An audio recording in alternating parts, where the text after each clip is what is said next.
कहा जाता है कि वक्त हर जख्म का मरहम है, लेकिन कुछ जख्मों को भरने में बहुत वक्त भी लगता है।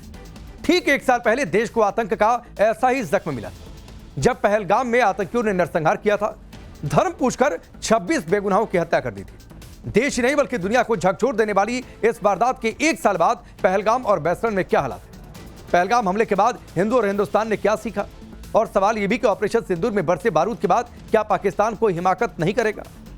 पहलगाम में पाकिस्तान के आर्मी चीफ आसिम मुनीर की आतंकी साजिश के हर पहलू को सीधे बैसरन घाटी से सामने रखती यह सुपर एक्सक्लूसिव रिपोर्ट देखिए।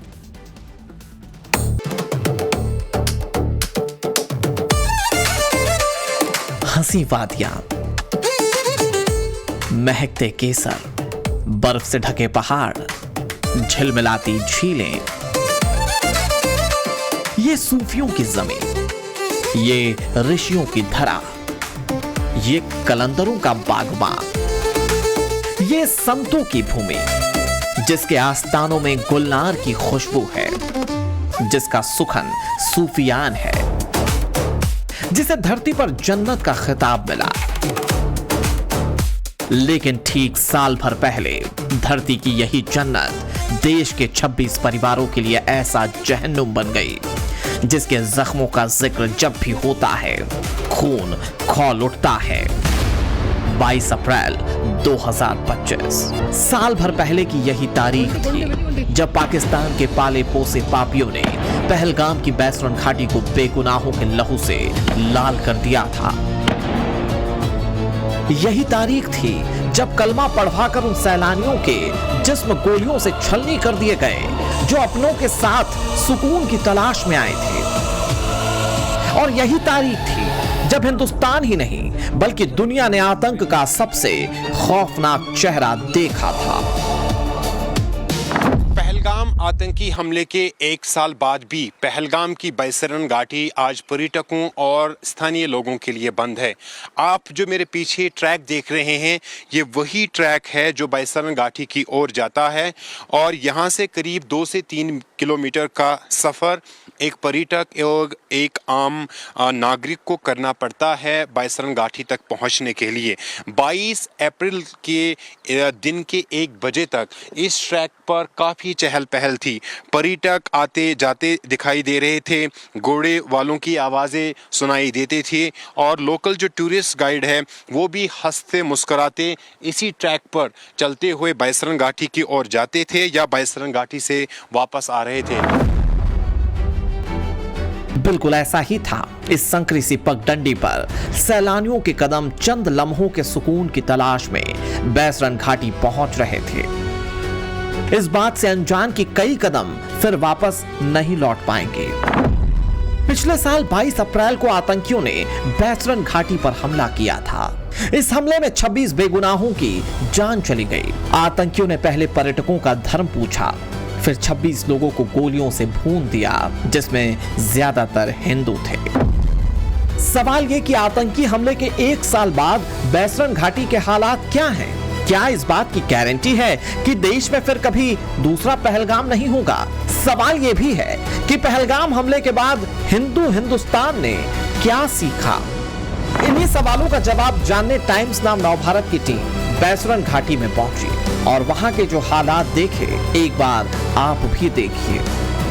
1 साल मुकम्मल हुआ है और आज भी ये बैसरन घाटी खामोश है और इस बैसरन घाटी पर जो सुरक्षा बल है वो आज भी तैनात रहते हैं और किसी भी व्यक्ति को इस पॉइंट से आगे जाने की अनुमति नहीं है क्योंकि लगातार पहलगाम आतंकी हमले की इन्वेस्टिगेशन एनआईए कर रही है। पहलगाम आतंकी हमले के बाद सुरक्षा बलों ने न सिर्फ पहलगाम की इस बैसरन घाटी में बल्कि कश्मीर के चारों ओर अपने आतंक अभियान जो है आतंक विरोधी अभियान वो शुरू किए और जिसके नतीजे में सबसे पहले 6 आतंकवादियों को मार गिराया गया और बाद में ऑपरेशन महादेव के अंतर्गत पहलगाम की बैसरन घाटी में पर्यटकों पर गोलियां चलाने वाले 3 पाकिस्तानी आतंकवादियों को मार गिराया गया। हालांकि इससे पहले भारतीय सुरक्षा एजेंसियों ने आर्मी और वायुसेना ने मिलकर पाकिस्तान और पीओके के आतंकी ठिकानों को भी निशाना बनाया और इस तरह से पहलगाम की बैसरन घाटी में जिन पर्यटकों की जान ली गई उनका बदला लिया। लेकिन ये बैसरन की घाटी आज भी खामोश है। आतंकी हमले के बाद से ही बैसरन घाटी बंद है। जिस घाटी में सैलानियों का शोर होता था वहां सन्नाटा पसरा हुआ है। बैसरन घाटी में किसी को जाने की इजाजत नहीं है।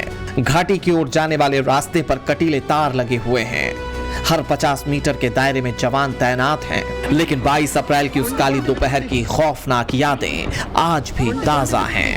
यूं ही मैं वहां पहुंचा, फेंसिंग क्रॉस करके जो पिछला साइड है बैसरन का, यूं ही मैंने क्रॉस किया तो मैंने सिर्फ वहाँ पे भयानक मंजर देखा। वो समा देखा कि मैंने आज तक वो कभी नहीं देखा और ना मैं देखना चाहता हूँ। और मैंने चलाती हुई औरतें देखी जिनके पति पड़े हुए थे।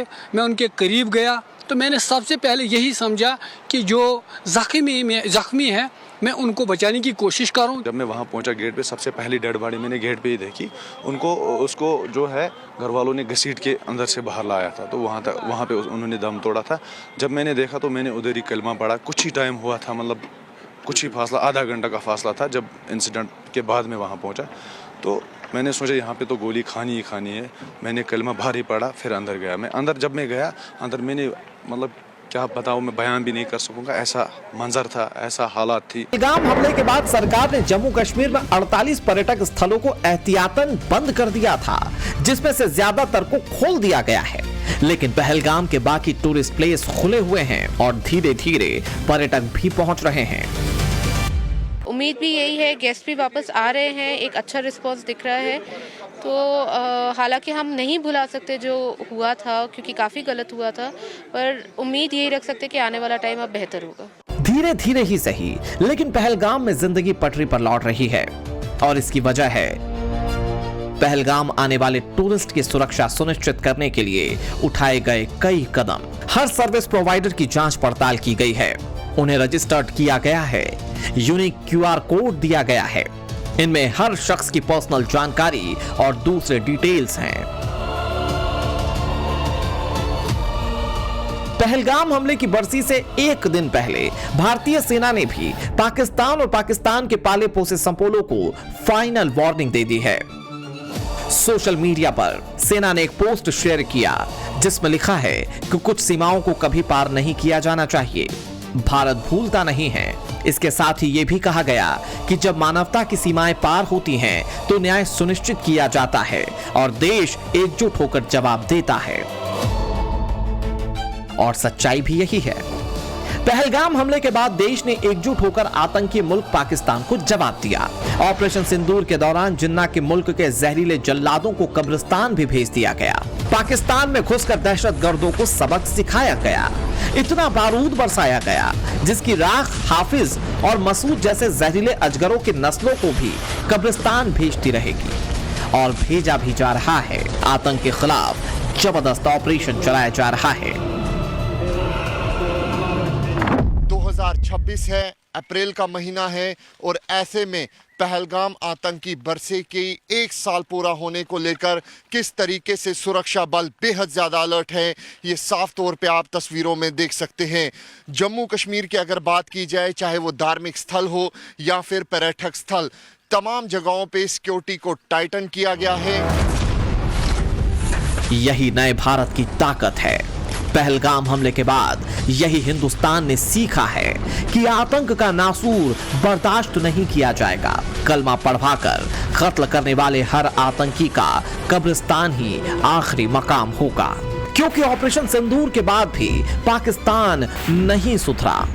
और सबसे बड़ी बात कि हिंदुओं के खिलाफ जहर उगलने वाला और पहलगाम हमले की पूरी साजिश करने वाला पाकिस्तान का आर्मी चीफ आसिम मुनीर अब तक जिंदा है। पिछले साल अप्रैल का ही महीना था जब 16 अप्रैल को इस्लामाबाद में आयोजित ओवरसीज पाकिस्तानी सम्मेलन हुआ। इस सम्मेलन में मुनीर ने हिंदुओं के खिलाफ जहर उगला ही था। इस्लामाबाद पहुंचे विदेशों में रहने वाले पाकिस्तानियों के सामने कश्मीर को लेकर घड़ियाली आंसू बहाए थे। मुनीर ने कश्मीर को पाकिस्तान की जगलर वैन यानी कि गले की नस बताया था। खास बात यह कि मुल्ला मुनीर की इसी तकरीर के हफ्ते भर बाद पाकिस्तान के पाले पोसे आतंकियों ने पहलगाम में हमला किया था, जिसके बाद ऑपरेशन सिंदूर में पाकिस्तान में आतंकी ठिकानों पर बारूद बरसाए गए। यानी मुनीर फौज की वर्दी में पाकिस्तान के दहशतगर्दों का सरगना है। यही वजह है कि ऑपरेशन सिंदूर के बाद भी मुनीर के पाले पोसे आतंकी गीदड़ भपकियां देते रहे हैं। साफ है कि पहलगाम हमले के 1 साल और ऑपरेशन सिंदूर के बाद भी जिन्ना के मुल्क के दहशतगर्दों की बुद्धि ठिकाने पर नहीं आई। लेकिन मुनीर भूल गया है कि हिंदुस्तान अब जिन्ना के मुल्क की हर साजिश का उसी के अंदाज में जवाब देगा जैसा कि पिछले साल दिया गया था। यानी पाकिस्तान कोई हिमाकत करता है तो फिर से इस्लामाबाद तक बारूद बरसाने की पूरी तैयारी है। यही वजह है कि चुन चुनकर आतंकियों का खात्मा किया जा रहा है। देश के अंदर छिपे गद्दारों को भी ढूंढ ढूंढ कर बिलों से बाहर निकाला जा रहा है। हाल ही में खुलासा हुआ था कि 1 महीने के दौरान देश में 40 से ज्यादा जासूस पकड़े गए। पाकिस्तान के लिए जासूसी करने वाले इन मॉड्यूल्स की गिरफ्तारी दिल्ली, हरियाणा, पंजाब और राजस्थान जैसे राज्यों में हुई, जो अहम जगहों के पास सोलर पावर्ड सीसीटीवी कैमरे लगाकर जासूसी कर रहे थे। पाकिस्तान सुधर जाएगा ये सोचना भी बेईमानी है। जिस पाकिस्तान की जड़ों में नफरत और कट्टरपंथ का जहर घुला है, जिन्ना के उस मुल्क का हश्र दुनिया जानती है। पहलगाम हमले के बाद भारत भी जान चुका है कि पड़ोस के आतंकी मुल्क की अक्ल बारूद से ही ठिकाने पर आती है। आतंक और आतंक के समर्थकों के खिलाफ 140 करोड़ का हिंदुस्तान एकजुट है, एक साथ है। Bureau report, times now, Navbharat. Congress अध्यक्ष मल्लिकार्जुन खड़गे ने प्रधानमंत्री मोदी के खिलाफ विवादित बयानबाजी की। खड़गे का बयान ऐसे वक्त पर आया है जब 2 दिन बाद पश्चिम बंगाल और तमिलनाडु में चुनाव होने। तमिलनाडु में चुनाव प्रचार के आखिरी दिन आज खड़गे ने प्रधानमंत्री मोदी को आतंकवादी बता दिया। सुनिए कांग्रेस अध्यक्ष मल्लिकार्जुन खड़गे का विवादित बयान। How can they join with Modi, who is a terrorist, and who won't believe in equality. His party won't believe in equality and justice. खड़गे के इस विवादित बयान पर बीजेपी ने कड़ी प्रतिक्रिया दी है। बीजेपी ने कहा कि कांग्रेस की मानसिकता अर्बन नक्सल वाली है और कांग्रेस का रिमोट कंट्रोल देश विरोधी ताकतों के हाथ में। सुनिए। आतंकवादी कह के बुलाया है, यह न केवल निंदनीय है अपितु यह कांग्रेस पार्टी के मानसिकता को दर्शाता है और यह कोई स्लिप ऑफ टंग भी नहीं है। और यह कोई, अगर वो सफाई भी दे रहे हैं तो आप याद रखिए जानबूझ के किया हुआ कांग्रेस का षड्यंत्र है। कांग्रेस पार्टी एक अर्बन नक्सली पार्टी है, इसीलिए कांग्रेस पार्टी के मल्लिकार्जुन खड़गे प्रधानमंत्री नरेंद्र मोदी जी के खिलाफ अब शब्दों का प्रयोग करते हैं। ये पहली बार नहीं हुआ है, पूर्व में भी जहरीले सांप जैसे शब्द का प्रयोग करना, जान से मारने की धमकी देना, ये पूरा एक ही बात को स्पष्ट करता है कि कांग्रेस का रिमोट कंट्रोल देश विरोधी ताकतों के हाथ में है। विवाद बड़ा बवाल हुआ तो मल्लिकार्जुन खड़गे ने अपने बयान पर सफाई भी दी और उन्होंने कहा कि उन्होंने कभी भी आतंकवादी नहीं कहा। उनके कहने का मतलब डराने धमकाने से था। हालांकि ये पहली बार नहीं है जब कांग्रेस नेताओं की तरफ से प्रधानमंत्री मोदी के खिलाफ इस तरह की बयानबाजी की गई। कांग्रेस के शब्दकोश में प्रधानमंत्री मोदी के लिए गालियों की लंबी चौड़ी लिस्ट है जो समय समय पर प्रधानमंत्री को कांग्रेस के नेताओं की तरफ से दी गई। जहरीले सांप से लेकर नाली का कीड़ा, मौत का सौदागर, नरेंद्र सरेंडर, चौकीदार चोर है जैसे शब्दों का इस्तेमाल कई बार किया गया। खुद प्रधानमंत्री भी कई बार इसका जिक्र कर चुके हैं कि उनको कितनी गालियां दी गई। प्रधानमंत्री मोदी बोल चुके हैं कि कांग्रेस ने उन्हें 100 से ज्यादा गालियां दी हैं। लेकिन जब जब कांग्रेस ने प्रधानमंत्री मोदी को गाली दी, कांग्रेस को चुनाव में हार का ही सामना करना पड़ा। कुछ फैक्ट मैं आपको बताता हूं। क्या महिला आरक्षण बिल का विरोध करने वाले राहुल गांधी और अखिलेश यादव की कमजोर नब्ज नरेंद्र मोदी और योगी आदित्यनाथ ने पकड़ ली है? क्या अखिलेश यादव के पीडीएफ फार्मूला के काउंटर में बीजेपी नया फार्मूला लेकर आ गई है? मोदी विरोधियों को शायद अंदाजा भी नहीं होगा कि परिसीमन के नाम पर जिस महिला आरक्षण बिल का वो विरोध कर रहे हैं, बीजेपी उसे भी सियासी हथियार बना देगी। अब बीजेपी ने इसे महिला सम्मान और स्वाभिमान से जोड़ दिया है। बीजेपी पूरे देश में इस मिशन पर निकल चुकी है। जमीनी हकीकत यह है कि बहुत तेजी से सेंटीमेंट बदलता दिखाई दे रहा है। बीजेपी कैसे विरोधियों पर हमलावर है और क्या है अखिलेश यादव के पीडीएफ फार्मूले के काउंटर में बीजेपी का फार्मूला, देखिए इस स्पेशल रिपोर्ट।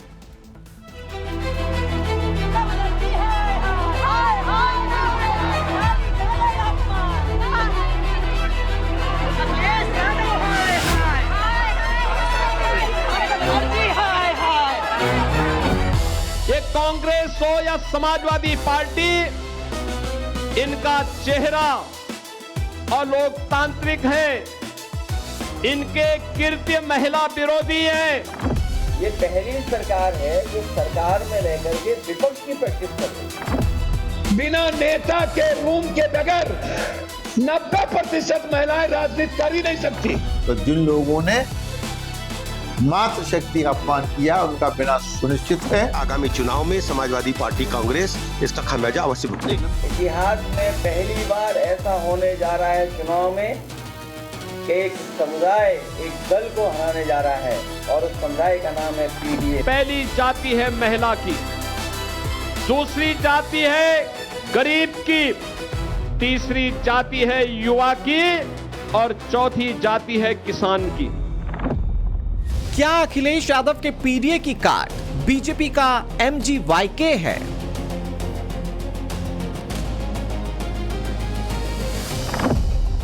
क्या महिलाओं की हक की बात करते करते बीजेपी को बड़ा चुनावी हथियार मिल गया है?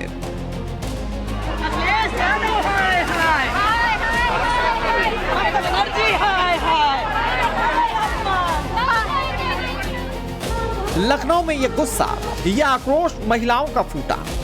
सीएम बनने के बाद शायद पहली बार इस तरह योगी आदित्यनाथ सड़क पर विरोधियों के खिलाफ मोर्चा निकालते दिखाई दे रहे हैं, वो भी महिलाओं की हक की लड़ाई के लिए। इधर आ जाए सभी लोग, जितने पीछे तक दिखाई दे रहे हैं सभी लोग एक बार मेरे साथ बोलेंगे, भारत माता की, भारत माता की, भारत माता की। बीजेपी ने महिला हक की बात को लेकर बड़ा सियासी अभियान छेड़ दिया है। आज उत्तर प्रदेश की राजधानी लखनऊ में बीजेपी ने जन आक्रोश रैली निकाली। इस रैली में खुद सीएम योगी आदित्यनाथ, दोनों उप मुख्यमंत्रियों के साथ साथ बड़ी संख्या में महिलाएं शामिल हुई। महिलाओं ने महिला आरक्षण बिल पर अड़ंगा लगाने वाली मोदी विरोधी पार्टियों के खिलाफ नारेबाजी की।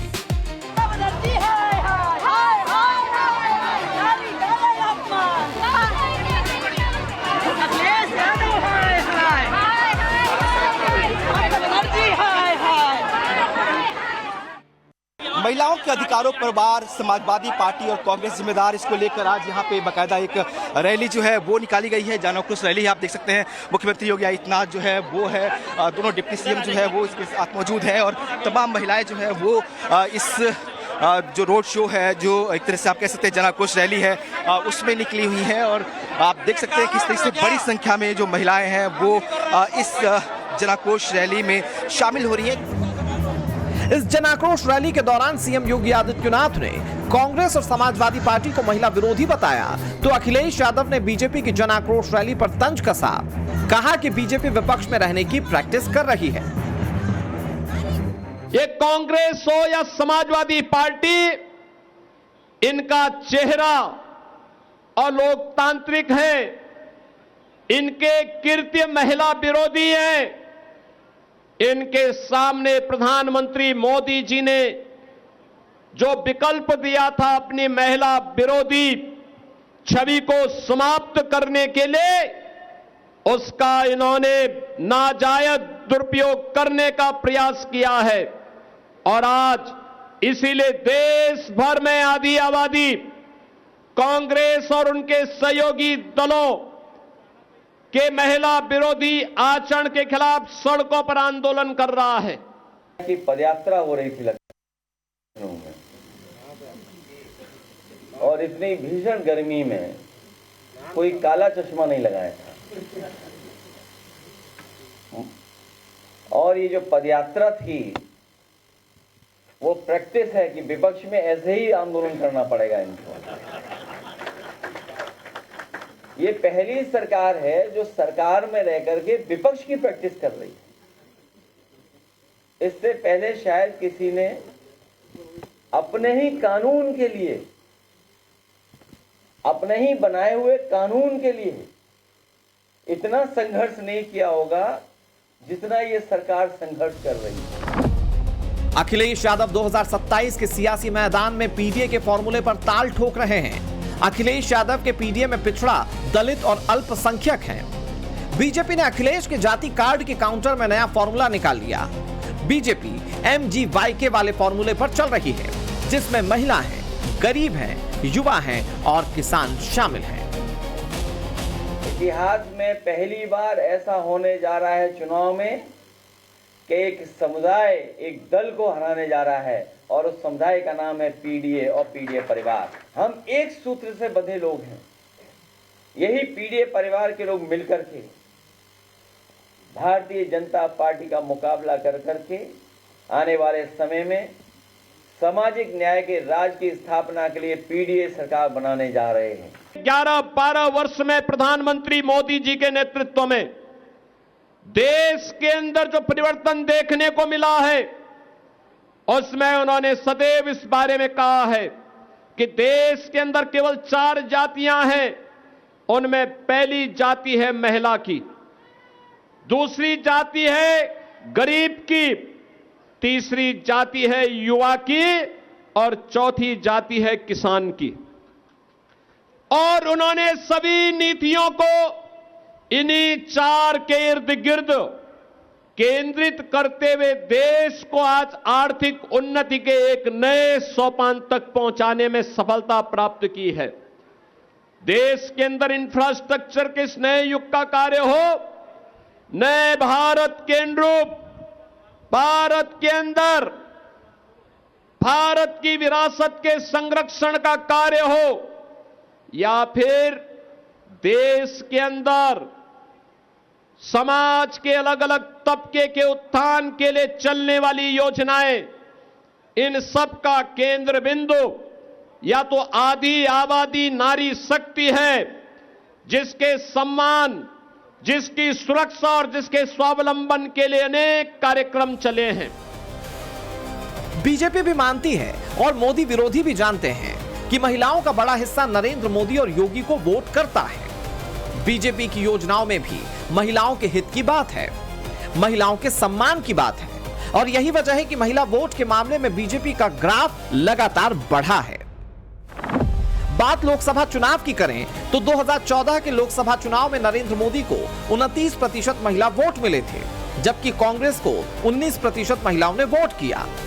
2019 के चुनाव में महिला वोट के मामले में बीजेपी का ग्राफ 36% तक पहुंच गया, जबकि कांग्रेस को 20% महिलाओं ने वोट किया। 2024 के लोकसभा चुनाव में भी बीजेपी का ग्रोथ कम नहीं हुआ, बल्कि 36% महिला वोट पर टिका रहा, तो कांग्रेस को 22% महिलाओं ने वोट किया। 2019 में बीजेपी ने 3 तलाक जैसी कुप्रथा के खिलाफ कानून बनाया। इससे मुस्लिम महिलाएं भी बीजेपी को वोट करने गईं। बीजेपी मानती है कि महिलाएं अपने स्व विवेक से मतदान करती हैं। इसका उदाहरण पिछले विधानसभा चुनावों में साफ दिखा। बिहार में बीते साल हुए विधानसभा चुनाव में एनडीए को 48% महिलाओं ने वोट किया, जबकि महागठबंधन को 37% महिलाओं के वोट मिले। 2022 में उत्तर प्रदेश के चुनाव में बीजेपी को 48% महिलाओं ने वोट किया, जबकि समाजवादी पार्टी को 32%, बीएसपी को 14% और कांग्रेस को 3% महिलाओं के वोट मिले, जबकि 3% महिला वोट अन्य के खाते में गए। पश्चिम बंगाल में 2021 के विधानसभा चुनाव में ममता बनर्जी की टीएमसी को 50% महिलाओं के वोट मिले, जबकि बीजेपी को 36% महिलाओं ने वोट किया। गौर करने वाली बात यहां यह है कि 2016 में बीजेपी को यहां मात्र 10% महिलाओं के वोट मिले थे, जो 2021 में 36% तक पहुंच गया है। बीजेपी की कोशिश है कि आधी आबादी का ज्यादा से ज्यादा वोट उसके पाले में आ जाए। चुनावी रैलियों से लेकर हर मंच पर बीजेपी महिला हक के मुद्दे को जोर शोर से उठा रही है। भारतीय जनता पार्टी ने महिला आरक्षण बिल के विरोध को नारी सम्मान और मातृशक्ति के स्वाभिमान से जोड़ दिया है। चुनावी सीजन में महिलाओं के हक की लड़ाई को अभियान बनाने का सियासी फायदा भी बीजेपी को हो सकता है और शायद इसीलिए बीजेपी नेता विरोधियों पर हमलावर हैं। कह रहे हैं कि जिसने नारी का अपमान किया उनका विनाश तय है। जो अपराध पूरे विपक्ष ने महिलाओं के विरोध में किया है, मातृशक्ति का अपमान किया है, हिंदुस्तान की मातृशक्ति, हिंदुस्तान की माताएं समूचे विपक्ष को माफ नहीं करेंगी और जब भी चुनाव होगा तो विपक्षियों को गांव से मार मार के भगाएंगे। इतना बड़ा अपमान। हमारी भारतीय संस्कृति, भारतीय दर्शन, यत्र नार्यस्तु पूज्यन्ते रमन्ते तत्र देवता, जहाँ नारी की पूजा होती है वहां देवता रमण करते हैं। हमारी भारतीय संस्कृति में नारी का अपमान हुआ तो महाभारत हुआ इस देश में, एक द्रौपदी के अपमान पर। नारी का अपमान हुआ तो राम रावण का युद्ध हो गया, एक अलग पूज सवा अलग नाती, तारावण हर दिया नभाती। तो नारी का जब अपमान होता है तो विनाश होता है। तो जिन लोगों ने मातृशक्ति का अपमान किया उनका विनाश सुनिश्चित है। जिस ढंग से नारी शक्ति बंधन अधिनियम को विपक्ष ने रोका है, समाजवादी पार्टी कांग्रेस के गठजोड़ ने, ये बहुत ही दुखद है। महिलाओं में बहुत ही इसको लेकर के आक्रोश है और आप देखेंगे आगामी चुनाव में समाजवादी पार्टी कांग्रेस इसका खामियाजा अवश्य भुगतेगी। बीजेपी महिलाओं के हक की लड़ाई को देश भर में मुद्दा बना रही है। दूसरी तरफ लोकसभा में महिला आरक्षण बिल का विरोध करने के बाद अब मोदी विरोधी पार्टियों के नेता महिलाओं को लेकर आपत्तिजनक बयानबाजी कर रहे हैं। कांग्रेस के करीबी और निर्दलीय सांसद पप्पू यादव का महिलाओं को लेकर दिया गया ये बयान जरा सुनिए। घरेलू हिंसा कौन कर रहा है? महिलाओं पे गिद्ध दृष्टि किसकी है? अमेरिका से लेकर के भारत तक नेताओं की। बिना नेता के रूम के बगैर 90% महिलाएं राजनीति कर ही नहीं सकती। ये तो हर डेली, हर दिन नेताओं का सीसीटीवी फुटेज, औरत को नोचने की एक नई संस्कृति बन गई। पप्पू यादव का यह बयान न केवल शर्मनाक है बल्कि बेहद आपत्तिजनक है। बिहार महिला आयोग ने इस विवादित बयान पर नोटिस भेजा। चुनावी सीजन में इस तरह की बयानबाजी अपने पांव पर कुल्हाड़ी मारने से कम नहीं है। साफ है कि महिला आरक्षण बिल अब केवल दिल्ली की संसद तक सीमित नहीं रह गया है। ये कश्मीर से लेकर कन्याकुमारी तक, बंगाल से लेकर उत्तर प्रदेश के गांव और कस्बों की चाय की दुकानों पर बहस का विषय बन चुका है। ऐसे में सवाल यह है कि महिला आरक्षण बिल का विरोध क्या मोदी विरोधियों को भारी पड़ सकता है? क्या मोदी विरोधियों ने इस मामले में बीजेपी को चुनावों में पहले ही एज दे दिया है? Bureau report, times now Navbharat. Pakistan का बंटी बबली गैंग यानी आसिम मुनीर और शहबाज शरीफ सपना देख रहे थे कि उनकी पॉकेट डॉलरों से भर जाएगी। एक एक प्लान इसी तर्ज पर बना रहे थे कि खैरात की दौलत हाथ लगेगी। लेकिन कर्ज लेकर घी पीने वालों का मालामाल वीकली वाला सपना चकनाचूर हो गया। पिंडी फोर्स के सदर फील्ड मार्शल आसिम मुनीर के पाप का घड़ा भर चुका है। पाकिस्तान की आवाम मुल्ला मुनीर को लानतें भेजकर मालामाल कर रहे हैं और नमूनों की विदाई का इंतजार कर रही है। देखिए रिपोर्ट।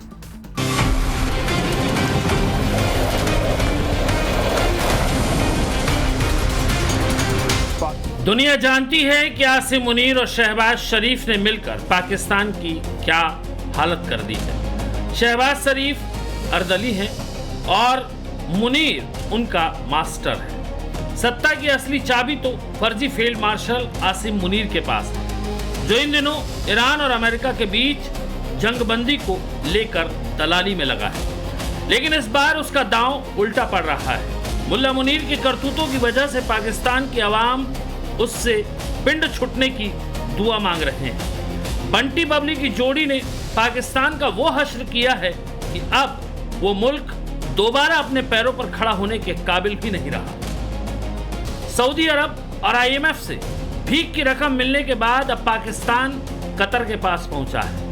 पाकिस्तान कतर के साथ डिफेंस पैक्ट करना चाहता है, जिसके बदले में वो कतर से $2 बिलियन की खैरात लेगा। पाकिस्तान की रीढ़ पैसों के आगे ऐसी झुकती है कि उसका खुद का कोई स्टैंड नहीं होता। सूडान को हथियार बेचने की डील करने वाला पाकिस्तान सऊदी का चाबुक पड़ने के बाद उस डील से भी पलट गया है। ईरान अमेरिका का बिचौलिया बनकर अपनी इमेज चमकाने में लगा मुल्ला मुनीर तारीख के अंत तक के लिए पाकिस्तान की सत्ता हथियाना चाहता है। पाकिस्तान का वर्दीधारी राष्ट्रपति बनने के ख्वाब देख रहा है और इस ज्यादती ख्वाब को पूरा करने के लिए किसी भी हद तक गिरने को तैयार है। मुनीर और शहबाज मिलकर दूसरों के मसले सुलझाने का ड्रामा कर रहे हैं, लेकिन ये सब करते करते अपनी ही पब्लिक का गला घोट रहे हैं। रावलपिंडी, इस्लामाबाद, पेशावर, हर जगह लॉकडाउन लगा दिया गया है। जॉब पर ना जा पाने की वजह से लोग नौकरियों से निकाले जा रहे हैं। एक तो वैसे ही पाकिस्तान में नौकरियां नाम मात्र की हैं, उसके ऊपर से जिनके पास नौकरियां हैं उन्हें भी मुनीर एंड कंपनी जीने नहीं दे रहे। दरअसल कंगाल पाकिस्तान की आवाम महंगाई के जख्म से लहूलुहान है। लेकिन पाकिस्तानी हुक्मरान अवाम के जख्मों पर मरहम लगाने के बजाय उसे और कुरेद रहे हैं, जिसे अवाम अपने हुक्मरानों को पानी पी पी कर कोस रही है।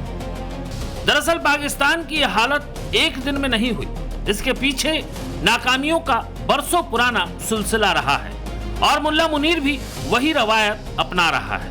For more of such videos, do like, share and subscribe to ET Now Swadesh.